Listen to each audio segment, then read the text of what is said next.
Boa noite, graça e paz. Graça e paz. Amém. Eu digo que o Senhor é um Deus de um reino de amor. Ele quer que nos vistamos de vestes de alegria. É inadmissível o crente entrar nesse lugar e não ser alegre.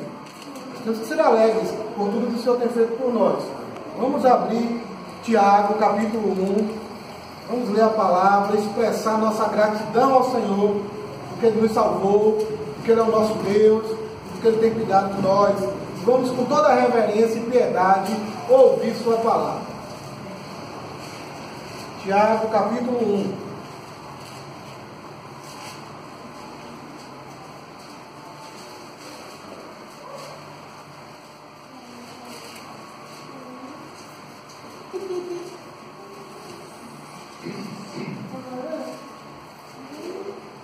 Vamos fazer a leitura a partir do versículo 13. Ninguém, ao ser tentado, diga: sou tentado por Deus, porque Deus não pode ser tentado pelo mal e Ele mesmo a ninguém tenta. Ao contrário, cada um é tentado pela sua própria cobiça, quando esta o atrai e o seduz. Então, a cobiça, depois de haver concebido, dá à luz o pecado. E o pecado, uma vez consumado, gera a morte. Pode sentar.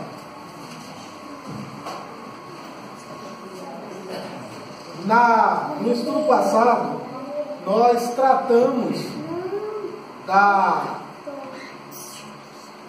ideia de Tiago, da tese central que Tiago coloca, no sentido de que nós deveríamos nos sentir alegres pelo fato de sermos provados. Não pela provação em si, mas porque aquela provação é um sinal evidente de que o Senhor está realmente trabalhando em nossas vidas.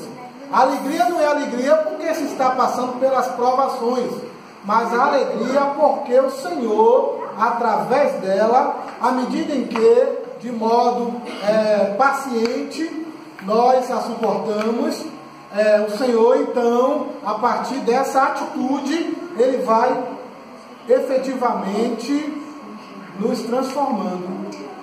Ele vai nos dando a perseverança, e a perseverança gera o fruto, que é efetivamente um caráter diferente, um caráter ajustado à vontade de Deus. Tiago, então, vai tratar disso, dar alguns exemplos, na verdade, acerca disso, efetivamente dessa atitude correta diante do sofrimento, e efetivamente é isso que Tiago está tentando ensinar àqueles crentes, que nós não estamos isentos da dificuldade, das provações, mas que como cristãos, nós deveríamos nos postar de modo diferente dos não cristãos, diante daquelas tribulações. Notem também, lembrem-se que eu disse isso, que este era um dos problemas daquelas igrejas, que Tiago, vocês sabem que a carta de Tiago é uma carta circular, era uma carta realmente destinada a mais comunidades judeus cristãs, e que aqueles irmãos estavam tendo essa dificuldade em agir corretamente diante do sofrimento. E na verdade, essa postura equivocada diante do sofrimento, ela dependia de uma outra atitude, que é o segundo motivo pelo qual Tiago escreve a carta, que era aquele compasso correto, no diapasão certo, entre o que se cria e como se estava vivendo na prática, nas relações fáticas, nas relações mais experimentais, aquela crença. Lembrem-se que Tiago aqui não enfrenta uma heresia doutrinal, mas sim o curso da crença, ortodoxia, para a prática, ortopraxia. Então, esse era o problema, os dois eixos. Lembrem-se que eu disse isso no estudo passado. Bem, então nós tratamos disso, nós vimos os exemplos, o exemplo que Tiago dá, né, da sabedoria. Ele diz, olha, já que nós não estamos isentos da tribulação, nós vamos precisar de sabedoria à medida em que enfrentarmos isso, e nós também destacamos isso. Nós ficamos então de prosseguir a partir do versículo 13, para distinguir entre provação e tentação. Lembre-se que eu finalizei afirmando que exegeticamente não se pode distinguir tentação de provação, que a expressão original grega é a mesma, perasmos. Então não tem. Como é que se distingue então se eu estou lidando com a tentação ou se eu estou lidando com a provação? O contexto. O contexto é que vai dizer isso. Porque Tiago utiliza de modo intercambiável essa expressão aqui. Bom, então Tiago agora vai nos dar algumas instruções e estabelecer, fincar alguns princípios que vão nos dirigir no sentido de saber distinguir essa questão da tentação e essa questão da provação. Bom, vamos reler o versículo 13. O versículo 13 diz: ninguém, ao ser tentado, diga, sou tentado por Deus, porque Deus não pode ser tentado pelo mal, e Ele mesmo a ninguém tenta. Então, primeira coisa importante, a provação, do ponto de vista de Deus, sempre é um instrumento para aperfeiçoamento do seu caráter. Deus não manda a provação para lhe destruir. Deus não manda a tentação para nos enredar, para nos prender, para nos humilhar, para impingir dor, simplesmente pelo fato de impingir dor. Longe disso. Aí ele não seria o Deus santo que é, ele seria um Deus sádico, que tem prazer mórbido com a dor alheia. Bem, Deus então, na verdade, utiliza-se do sofrimento, da provação, para aquilatar a nossa fé, depurá-la das impurezas. Eu disse anteriormente, vou repetir, ninguém inicia a fé cristã com a caminhada cristã com uma fé absolutamente diáfana, pura. Nossa fé ainda é pequena, diminuta, e ainda tem inúmeras impurezas que são frutos da nossa natureza caída. E então, à medida que vamos caminhando com o Senhor, que vamos sendo direcionados pelo Espírito Santo, que nos submetemos aos meios de graça, lembram que eu falei disso? Aí tem crente que não gosta de vir para culto de doutrina, de ensino, tem crente que quando vem para a igreja de domingo, fica bestando, como diz a expressão de vocês aí, essa é a expressão verdadeira, bestando na igreja, distraído, contando a morte, pensando na morte da bezerrinha, entendeu? E em vez de compreender o que Deus está falando para ele, não, Deus está me ensinando o que é essa noite, ou fica na retranca, ou fica usando essa linguagem futebolística, ou então bota trincheiras. Não, mas eu não quero ouvir isso, não é porque o pastor está muito duro, não sei o que. Aí fica perdendo o ministério da palavra sobre a vida dele, que é uma das formas de Deus nos transformar. John Owen afirma claramente que o ministério da palavra é a escola do Espírito, é aquilo que o Espírito usa para gerar transformação e santificação na nossa vida. Mas a oração é outro meio de graça importante, que também negligenciado. Eu tenho constantemente dito isso. Nós não vamos ser uma igreja forte, madura, firme, se nós não formos uma igreja que usamos corretamente os meios de graça. A oração na nossa igreja ainda está muito fraca. Melhorou um pouco. Nós tínhamos, sexta-feira passada, 27 pessoas. Contei, acho que contando comigo, claro. Mas ainda é muito aquém. Culto de ensino melhorou, mas ainda precisa melhorar mais. Isso é uma campanha que a gente faz um com o outro. Não é só o pastor estar cobrando, não. É você ter irmão no seu vai que não vem, meu irmão, você perdeu o estudo de ontem. participar e falar e estar ajudando, porque a Bíblia diz que nós temos que cuidar uns dos outros. Não adianta você vir para cá, vai para sua casa e não se preocupa com o irmão e dizer que você é crente, não. Não pegar com essa historinha não, porque isso aí não vai convencer Deus, não. Nós temos que nos preocupar com o outro, sim. Se o outro irmão não está bem, eu tenho que sentir isso e dizer, eu não estou bem, eu tenho que tentar ajudar. Nós precisamos fazer isso. Vamos ter barreiras terríveis, muitas vezes quase que insuperáveis, intransponíveis, que é a primeira delas e a mais destacada é o nosso próprio eu, o nosso ego. Né? Nosso ego não gosta disso. Isso machuca o ego quando você se preocupa com o outro, porque você tem que abdicar do egoísmo para fazer isso. Bom, então, mas dentro disso, não são só esses meios de graça, a aprovação também é uma forma pela qual Deus nos testa. Lembre que a tese central é essa, o teste da fé, mas que Deus também nos santifica. Lembra de Abraão? Lembram da prova de Deus a Abraão? Entregaram Isaac. Deus fez isso para tentar Abraão? Não. Deus fez isso para provar Abraão, para que a sua fé se mostrasse uma fé verdadeira. Agora, por conta do nosso coração caído, lembre-se disso, e por conta da nossa natureza adâmica, as provas lídimas de Deus se tornam, do ponto de vista nosso, o quê? Tentações. Vou dar um exemplo.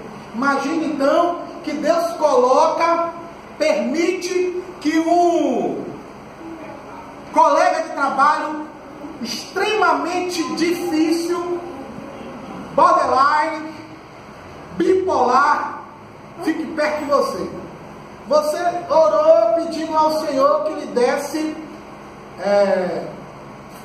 paciência.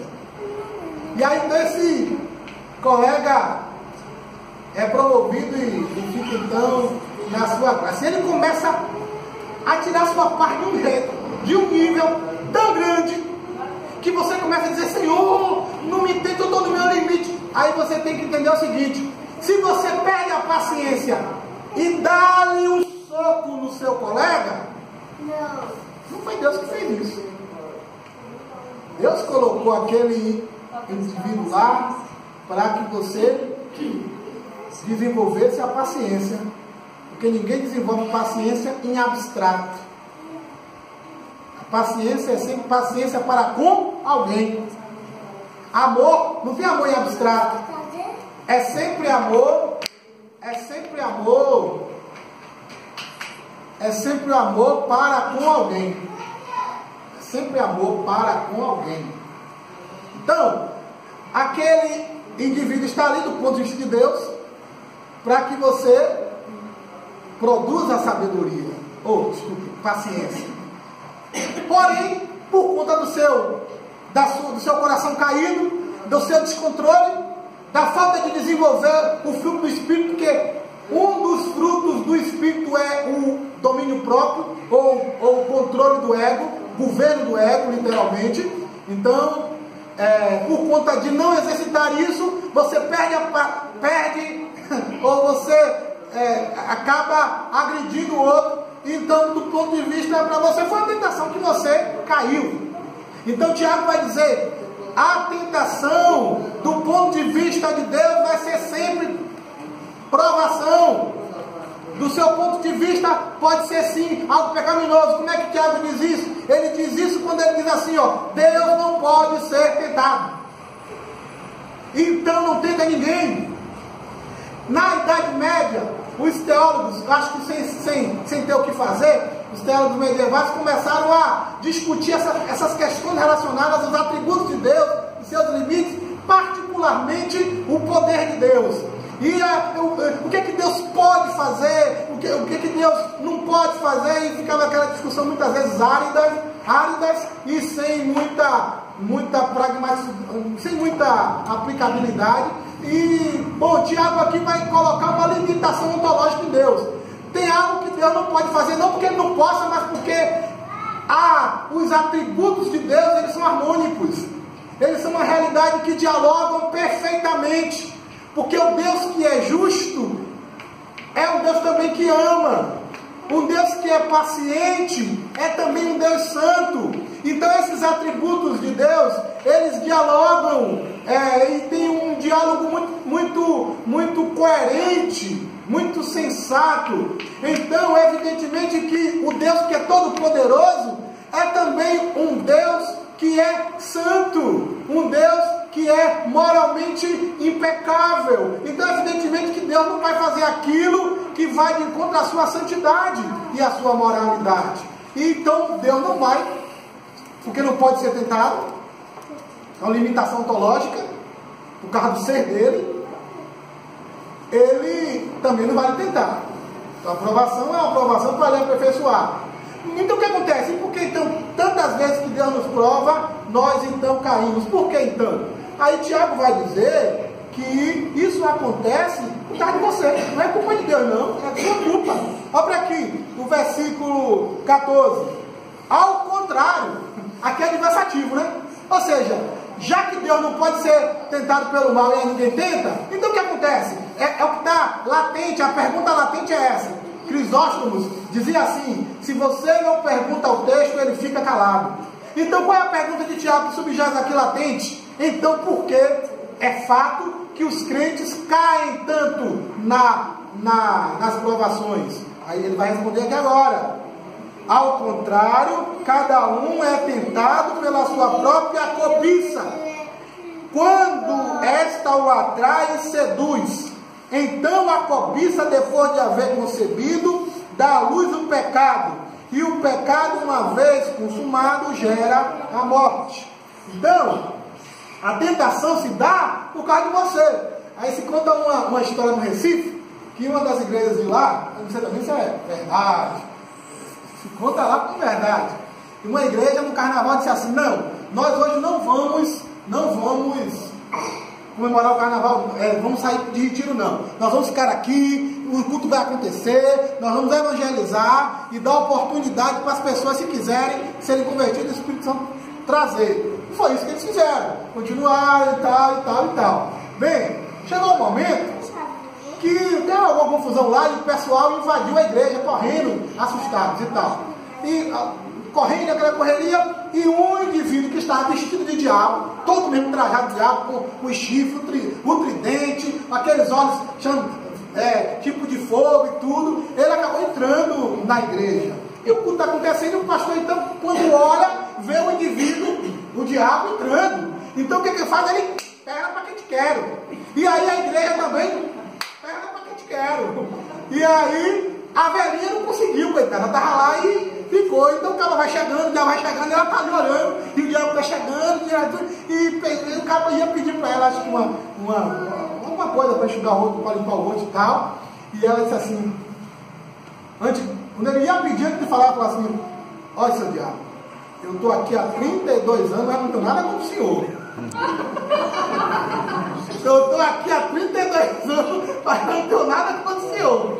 Não tenho nenhum problema com o senhor. Quer dizer, isso é para descontrair. Foi uma tentação, não foi?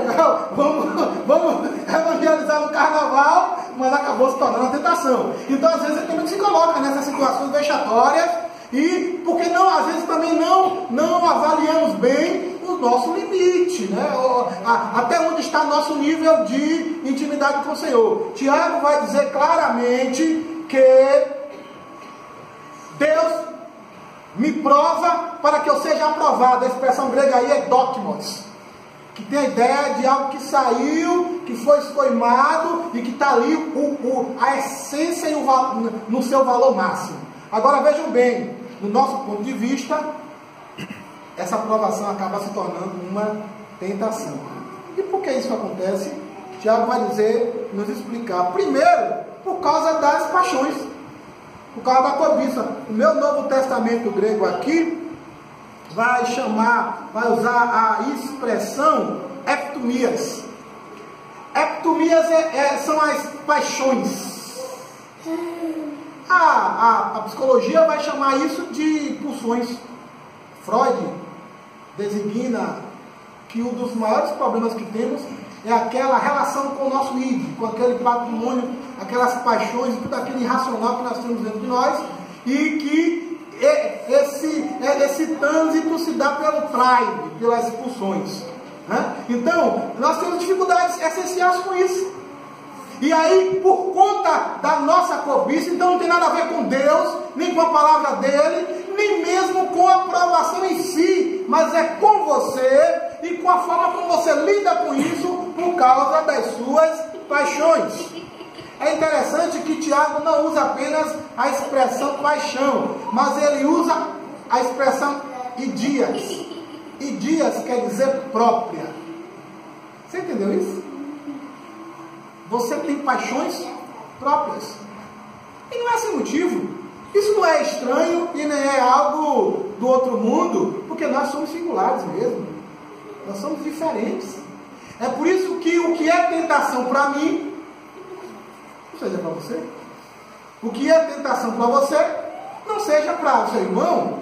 E é essa distinção que nós temos, essa distinção que é fruto da nossa própria existência, da nossa própria psico-história existencial, a gente às vezes coloca para nos diferenciar e infelizmente para termos uma atitude completamente equivocada uns com os outros. Por exemplo, o irmão caiu em um certo pecado grosseiro, digamos assim. Aí, também por causa da forma como ele lidou com as suas próprias epitomias. Aí você que peca de outro jeito, que tem dificuldade em outra área, e que também acaba caindo nessa outra área que você vive propriamente, você começa a se achar melhor do que aquele irmão e começa a acusá-lo. E começa a se sentir melhor. Que também acabou sendo a tentação. Eu até disse que os erros do irmão na igreja nos testam, né? Você também é testado quando o irmão tem dificuldades na igreja. Você também é testado. Você também está sob avaliação. Como é que você vai lidar com isso? Tiago vai nos ensinar lá na frente como é que a gente lida com os irmãos quando eles têm dificuldades. Agora, eu queria compartilhar um pouco do que Isaías fala, porque eu acho que Isaías está bem em sintonia com Tiago. Ele diz assim, Isaías 63, versículos 17 e 19, diz assim: ó Deus, por que o Senhor endurece o nosso coração? Por que fez com que nos desviássemos dos seus caminhos e desobedecêssemos às suas leis? Por favor, Senhor, volte e ajude-nos. Volte por amor ao seu povo. Nós possuímos o seu santo lugar por tão pouco tempo, depois dos nossos inimigos pisoteados o seu santo templo. Porque o Senhor está nos tratando como se nunca tivéssemos sido governados pelo Senhor, como os que jamais foram chamados pelo seu nome. Olha bem como é que o profeta encarga isso. Quer dizer, quem endureceu foi Deus ou foram as suas próprias paixões e pecados? E às vezes a gente faz isso, porque na tentação, porque Tiago está dizendo assim, olhe, ninguém ao ser tentado diga sou tentado, porque tinham pessoas naquelas igrejas que estavam dizendo, mas Deus não controla tudo, Ele não é soberano, se Ele está deixando isso, é Ele que está me tentando, e como é que eu posso vencer se é Ele que está me tentando? Eu não posso fazer nada. Então Tiago, refutando essa colocação e essa percepção absolutamente pervertida, ele diz assim, não, ninguém aqui é tentado por Deus, não, você é tentado por suas cobiças, você é tentado por suas paixões. Tira Deus disso. Deus não tem nada a ver com isso. Você caiu porque você cedeu ao seu pecado. E é interessante que Tiago diz assim, cada um é tentado pela sua própria cobiça, versículo 14. Quando esta cobiça o atrai e seduz. Então Tiago usa essa figura de uma sedutora. É como se a cobiça fosse uma dançarina sedutora, que está ali, tal. E aí ele continua dizendo assim, então, escute essa expressão, ou seja, consequencialmente, por conta disso, por força dessa sedução, de ceder, de ser atraído, é mais ou menos aquilo que acontecia. Tem uma história grega que vai falar sobre isso, que é a questão das sereias, E então as sereias cantavam e o indivíduo era atraído e mergulhava um mergulho fatal, Um mergulho fatal. Na Homero, tem um personagem, Ulisses, me parece, se eu não estou enganado, que para vencer isso ele coloca a cera nos ouvidos, aí se amarra ao mastro para poder resistir ao canto da sereia. Por isso tem aquela expressão, né? O canto da sereia. É mais ou menos o que o Tiago está dizendo aqui. Ou seja, você começa a dar ouvido ao canto da sereia. E aí esse canto da sereia vai lhe atraindo. Essa atração lhe seduz completamente. Qual é o final disso? Qual é a consequência disso? Tiago vai dizer assim, ó. Então a cobiça do Deus, então a cobiça, depois de haver concebido, dá à luz o pecado, e o pecado, uma vez consumado, gera a morte. É mais ou menos assim: o indivíduo vai, casa com uma prostituta, faz sexo com uma prostituta, depois de um tempo, aquela prostituta concebe um filho, esse filho então cresce, e depois disso ele pega uma arma e ele mata. Isso que o Tiago está dizendo. Sabe quem é que lhe matou? O seu pecado. O pecado é seu filho, não é filho de Deus, é seu filho. Isso que o Tiago está dizendo. O pecado é filho da sua cobiça, da sua paixão. E esse pecado consumado, e aí o Tiago está nos dando aquela distinção que teologicamente a gente faz entre pecados informes, né? Ou seja, pecados dentro da interioridade, e os pecados quando eles ganham contornos fáticos, ou seja, quando eles entram no mundo das ações, das escolhas, nesse mundo mais experimental. Então, quando ele vai para esse mundo como um filho concebido e agora consumado, levado à sua extensão última, ele gera a morte. Então, Tiago diz que é isso que nos tenta e nos vence. Não é Deus, não tem nada a ver com Deus, tem a ver com você. Eu queria que alguém lesse Gênesis 3:12. Nós temos vários textos, mas eu queria apenas escolher dois, né? Porque talvez senão a gente acaba não tendo tempo para progredir um pouco mais. Então eu queria que alguém lesse Gênesis 3:12 e Mateus 15:18-20. Habitou Abraão na terra de Canaã, e Ló habitou na cidade de Campinas, e armou as suas tendas até Sodoma. Então vamos, o primeiro texto que eu quero é de Ló. Eles se dividiram, Ló. Então, Abraão, então vamos escolher alguns lugares para nós irmos. E Ló então olha para as campinas de Sodoma e Gomorra. Ele não pensa em nada, ele não pensa que tipo de povo está ali, ele não pensa em nenhuma consequência. Ele apenas permite que aquelas campinas, que seriam a sedutora, queimassem a cobiça, a paixão dentro de si. E o consumo foi a escolha de ir para lá, e vocês sabem que o fim foi que ele perdeu a sua esposa, e teve tantas dificuldades que existiam, suas coisas todas, perdeu tudo, quer dizer, foi a consequência. É a mesma coisa conosco, muitas vezes nós permitimos que o nosso pecado, a nossa cobiça, ela tome as rédeas de nossas escolhas.